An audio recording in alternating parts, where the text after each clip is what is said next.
D9. Kwani D9 ni nini? Na kuhusu barakoa ni nini? Na kuhusu nifa na barakoa ni nini? Yaani kuhusu barakoa na uhaini, na kuhusu uhaini ni nini? Na ili uwe na kesi ya uhaini unatakiwa ufanye nini?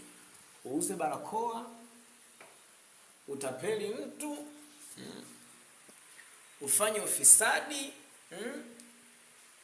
au ufanye nini ndio upate kesi ya uhaini? Mimi nataka kujua.